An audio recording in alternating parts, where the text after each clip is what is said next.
At the closest point, France is just 21 miles from the UK. So you might be surprised to hear that there are hundreds of animals that live there that are not found here. In this video, I'm going to tell you about 9 animals that are found in France but don't live in the UK. And I'm going to start with the Eurasian wolf, a subspecies of the grey wolf which is usually more slender and has less colour variation than the North American wolves you're probably picturing. There are roughly 1,100 wolves in France today, which is remarkable considering they went functionally extinct there in the 1930s. Their downfall was the Louvre tree, a specialist wolf hunting corps created by Charlemagne around 800 AD. For centuries they led campaigns of hunting, trapping and poisoning wolves. The Louvre tree still exists today, but they now focus on wildlife surveys and conflict management, and wolves themselves are fully protected. Wolves began naturally recolonising France in the 1980s, after crossing over from Italy without any human help. They're most common in the south and east, but as of 2025 they have been confirmed across most regions of the country. Wolves did once live in the UK, but they were wiped out here in the 1700s and will probably never be reintroduced. In some parts of their French range, wolves overlap with the next animal, and they undoubtedly prey on them. The chamois is a goat antelope, specially adapted for life in the mountains. They can leap up to 20 feet, live in matriarchal herds, and have horns that grow throughout their lives. Both sexes have these horns, but they tend to be smaller and less curved in females. There are currently around 50,000 chamois in France, spread across 2 subspecies, mostly in the Alps and the Pyrenees. They have unusually large hearts for their body size, helping them to push oxygen to their muscles much faster, which in turn helps them to climb more efficiently.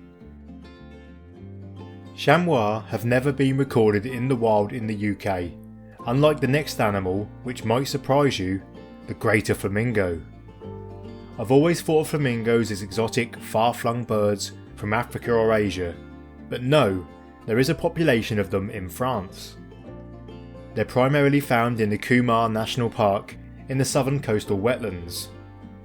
Around 5,000 stay for the winter, but during spring and summer that number can swell to over 50,000 breeding birds.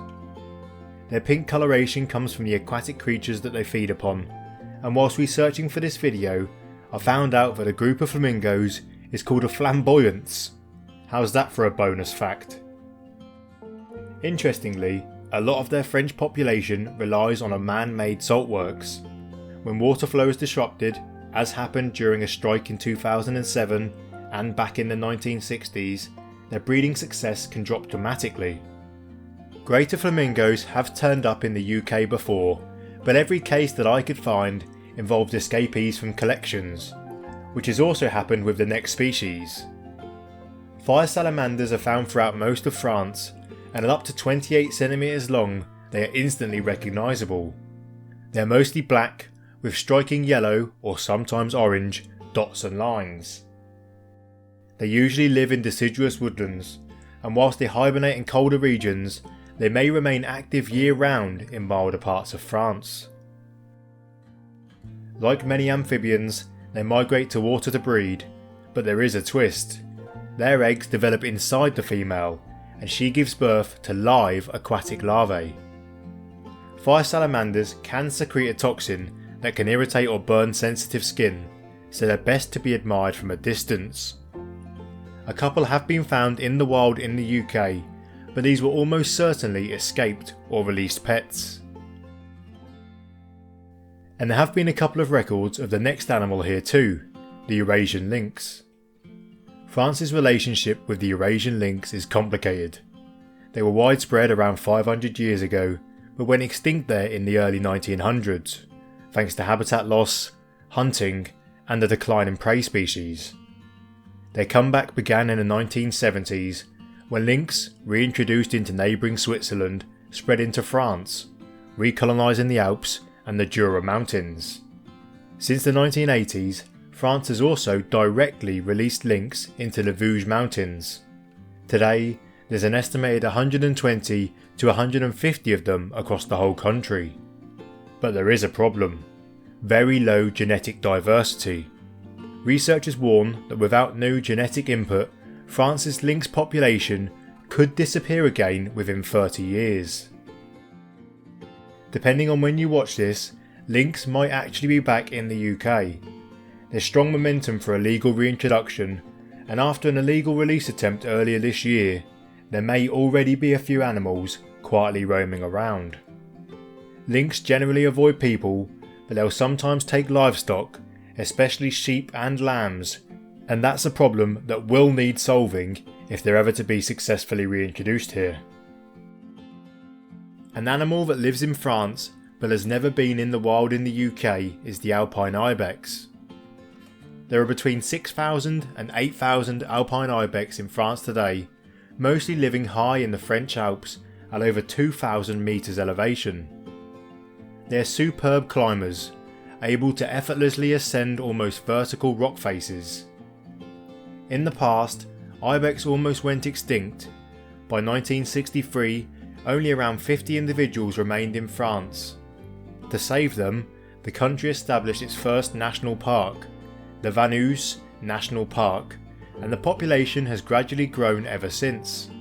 Both sexes have horns, but the horns on males grow much larger, and they use them in dominance battles. Ibex are quite limited in where they can reach because of their specific habitat, but the next animal has the ability to easily reach pastures new. The bearded vulture, or lammergeier, is one of Europe's most spectacular birds. Its populations in France are scattered throughout the Pyrenees, the Alps, and increasingly the Massif Central, thanks to an active reintroduction programme.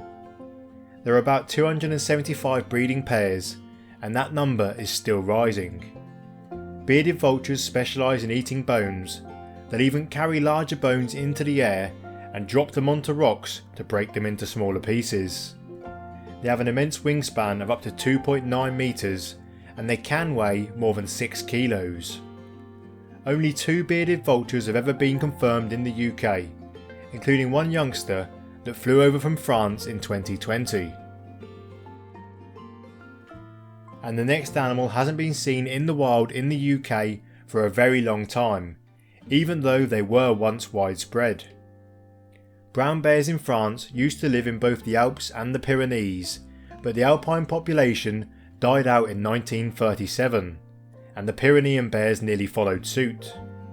A reintroduction programme began in 1996, and today there are around 80 adult bears, with numbers growing by about 11% every year. Bears are protected under a 1992 EU directive, which obliges France to maintain a viable population of them. But that hasn't stopped controversy.